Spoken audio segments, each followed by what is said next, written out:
Est-ce que c'est la fin du monde? Est-ce que le monde va s'effondrer? Est-ce que tout va se péter la gueule?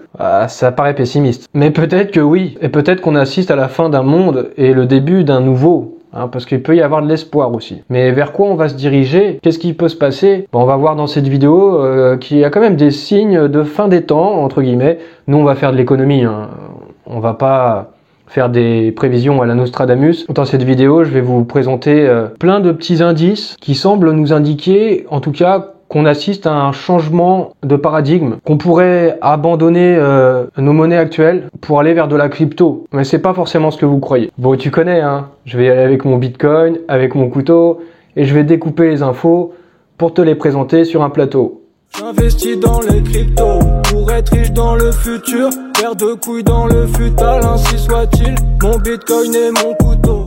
Alors, la réflexion du jour, elle démarre sur un tweet de Grégory Raymond, qui est un journaliste spécialisé sur la crypto et la blockchain. Je te recommande de le suivre sur Twitter. Et il nous dit que Jérôme Powell est reconduit à la tête de la Fed pour un nouveau mandat. La Fed, c'est la Réserve fédérale, c'est l'équivalent de la Banque centrale, comme la Banque centrale européenne chez nous. Et sous sa direction, la masse monétaire M1 du dollar a considérablement augmenté. M1, c'est un terme économique, on va revoir ça un petit peu plus tard. 35% des dollars qui sont en circulation, du total des dollars, ils ont été émis sur la seule année 2020. 35%, mais c'est énorme, c'est plus d'un tiers, c'est plus de 1 sur 3. Un autre tweet de Grégory Raymond nous disait aussi que l'inflation avait augmenté de 6,2% aux États-Unis et c'est du jamais vu depuis 30 ans. Du coup, c'est plutôt logique. Il y a tellement de création de masse monétaire, on injecte tellement de dollars que chaque dollar individuellement perd de sa valeur puisqu'il y en a plein d'autres. Il y a plein de clones. On multiplie artificiellement,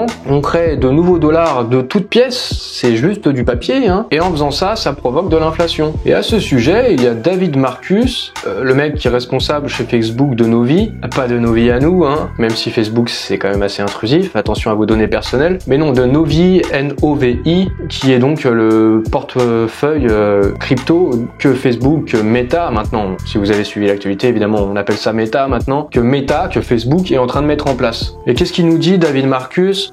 Il nous dit qu'avec cette inflation, il rebondit sur cette nouvelle des 6,2% d'inflation, ça signifie en gros pour les gens que si vous avez 100 000 dollars en épargne, s'il y a 10 ans d'inflation comme ça, grosso modo, vous allez perdre la moitié de votre épargne qui s'envole. Et donc, tout le temps que vous avez passé à travailler pour constituer cette épargne, pour votre retraite, pour des imprévus, pour des achats immobiliers, cette épargne, elle va s'évanouir et elle va s'évaporer si effectivement on crée autant de masse monétaire et s'il y a cette inflation qui arrive là, qui ne fait qu'arriver seulement, c'est que le début. J'ai voulu en savoir un peu plus et avoir un peu plus de chiffres et de données. Alors je suis allé sur le site Trading Economics qui nous donne les chiffres de la money supply M1, c'est-à-dire de la masse monétaire M1. On retrouve le M1 dans le tweet de Grégory Raymond et donc on constate qu'effectivement ils s'y sont donnés à cœur joie. Jérôme Powell, il y allait très très fort sur la création monétaire. Cette augmentation verticale, ce pump de la création monétaire, là on a une explosion complète. Alors là c'est pour le dollar, c'est aux États-Unis, mais on peut regarder ce qui se passe dans d'autres zones du monde et sur d'autres monnaies. Voici la zone euro, donc l'Europe, l'euro, et on voit que ça monte quand même bien fort, même si c'est moins que le dollar. On peut regarder la Chine parce qu'il y a quand même beaucoup de monde en Chine, c'est important de savoir ce qui se passe en Chine. C'est à peu près la même chose. Qu'est-ce qui se passe au Japon? Une grosse économie aussi le Japon.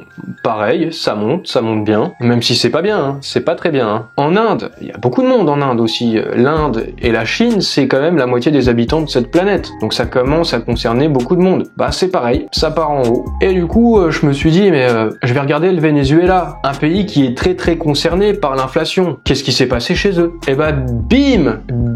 Voilà, c'est parti vraiment tout en haut. Et qu'est-ce qui s'est passé là? C'est parti tout en haut et c'est redescendu d'un coup. Pourquoi? Avec cette inflation et cette masse monétaire de Bolivar, la monnaie du Venezuela, c'était devenu insoutenable. On était parti beaucoup trop en exponentiel. Voilà, c'est ce qu'on nous dit là dans un article de Courrier International. Le 1er octobre 2021, du coup c'est récent, ils ont enlevé 6 0 zéro au bolivar parce qu'il y avait eu 1600% d'inflation, c'est énorme. Donc ça s'est effondré et il y a eu besoin de repartir sur faire un reboot. Quand on commence à voir qu'aux États-Unis ça part aussi en exponentiel, aussi en Europe, hein, on commence tout doucement à partir en exponentiel. Est-ce que ce serait pas nous aussi d'avoir un dollar numérique, un euro numérique, des crypto-monnaies de banque centrale? J'ai fait une vidéo sur les crypto-monnaies de banque centrale que tu peux retrouver sur ma chaîne. Du coup, je t'encourage à regarder cette vidéo pour comprendre peut-être ce qui va nous attendre. Du coup, on est parti pour avoir plusieurs années, peut-être même une décennie d'inflation. Est-ce qu'on n'est pas en train, est-ce que le monde, est-ce que notre civilisation humaine, est-ce qu'on n'est pas en train de voir un effondrement de notre système mondial avec dans toutes les zones du monde des exponentiels qui commencent? Et je suis allé sur le site du coup viepublique.fr qui est un site du gouvernement. L'inflation pénalise surtout l'épargne en entraînant une perte de la valeur des sommes épargnées. C'est bien ce que nous disait Marcus. Et on nous dit aussi que les tenants de la théorie monétariste identifient une relation entre la masse monétaire en circulation, donc la masse monétaire ça c'est les courbes là qu'on a vu, M1, il y a une relation entre cette masse monétaire en circulation et l'inflation. Plus la masse monétaire en circulation dans une économie est importante, et plus les prix augmentent sous l'effet de la dépréciation de la valeur de la monnaie. Puisqu'on nous parle de la théorie monétariste, je me suis un petit peu intéressé, et on voit qu'il y a 3 postulats dans cette théorie. Le premier, c'est que l'offre de monnaie, la masse monétaire, elle est gérée par une entité qu'on appelle la Banque centrale. Chez nous, c'est la BCE, c'est géré par Christine Lagarde, et aux États-Unis, comme on l'a vu, c'est Jérôme Powell. Le deuxième postulat, c'est que l'offre de monnaie, elle doit être stable, cette masse monétaire. Et le troisième postulat, c'est que les agents économiques, vous, moi, les entreprises, même des États, en fait, donc les agents économiques ont une rationalité qui est réelle, et donc ils procèdent à des anticipations adaptatives. Quand ils sentent le vent tourner, ils commencent à s'adapter et à se tourner vers un autre système, en fait.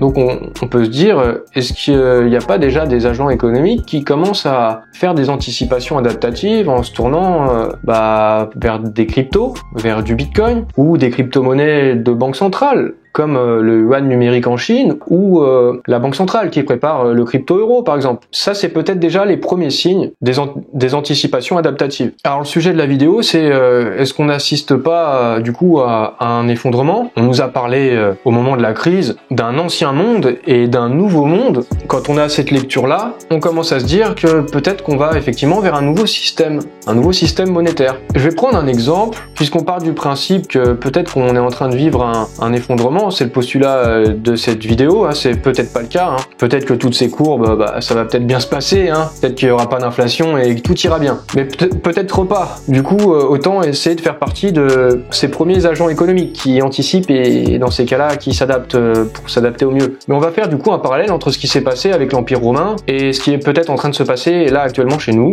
Alors, qu'est-ce qui s'est passé avec eux? Ils avaient des pièces, des deniers qui étaient en argent pur, 4,5 grammes d'argent pur à la base. Et la quantité d'argent, elle est limitée. On peut pas inventer plus d'or ou d'argent que l'argent dont on dispose maintenant. Mais ils avaient des dépenses à faire. Des projets impériaux, les cirques, payer les armées, payer les soldats, et il fallait assurer tout un tas de dépenses. Ils se sont dit, on va faire comment? Et en fait, empereur après empereur, ils se sont mis à faire de la création monétaire, à augmenter la masse monétaire, en enlevant petit à petit la quantité d'argent qui était dans chaque pièce. Au départ, il y avait 4,5 grammes d'argent pur. Vous prenez une pièce, vous enlevez un peu d'argent, et puis vous mélangez cette pièce-là avec d'autres métaux et vous la rendez moins pure. Et avec ce nouvel argent que vous avez extrait, à partir de toutes les autres pièces, vous créez de nouvelles pièces encore. Mais il n'y a pas plus d'argent qu'au départ. Et ça veut dire que chaque pièce, individuellement, il y a moins d'argent dedans, donc elle a moins de valeur. C'est de la création monétaire. Et au cours du temps, empereur après empereur, sous Marc Aurèle, la pièce ne comportait plus que 75% d'argent. Et au moment de Galien, les pièces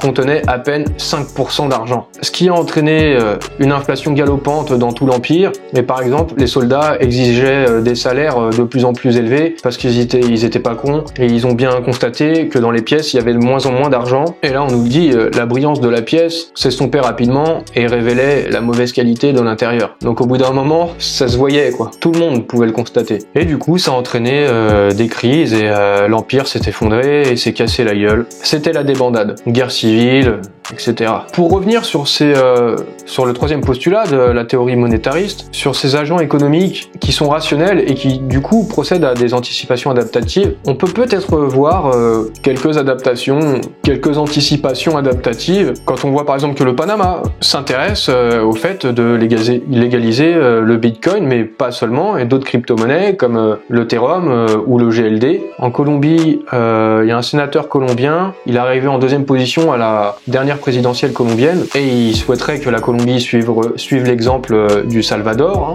qui a légalisé le Bitcoin. On voit qu'en Uruguay, il y a également un projet de loi pour favoriser les paiements en crypto-monnaie. Le Paraguay est intéressé également. Le Brésil aussi qui s'y intéresse. Les agents économiques sont en train de se tourner petit à petit vers la crypto. En tout cas, ils la regardent de plus en plus, quoi. Il y a l'Ukraine aussi qui pourrait potentiellement adopter le Bitcoin. Le Zimbabwe également s'y intéresse. On a plein de pays qui pourraient suivre l'exemple, des pays qui sont très impactés par l'inflation, comme le Népal, le Liban, le Honduras, la Jamaïque, Tadjikistan, Ukraine, Moldavie, Monténégro, Nicaragua, Sénégal. Une autre raison qui pourrait pousser à s'adapter et du coup à passer au Bitcoin, c'est les frais élevés pour plein de diasporas à travers le monde. Donc ça pourrait être un autre leitmotiv pour basculer sur de la crypto. Dans cet article, on nous dit aussi qu'il y a 1 milliard d'êtres humains qui souffrent d'une inflation à 2 chiffres. Et là, on parle juste de l'inflation qui est actuelle et pas de l'inflation qui est à venir, comme on a vu avec cette création de la masse monétaire. On va terminer sur des déclarations de Poutine. Il a dit à propos des crypto-monnaies: « Je crois que les crypto-monnaies ont de la valeur, qu'elles ont le droit d'exister et qu'elles peuvent être utilisées comme moyen de paiement. » C'est une déclaration forte. Ils envoient des messages. Et en plus, là, il s'agissait d'une interview faite pour le média américain CNBC.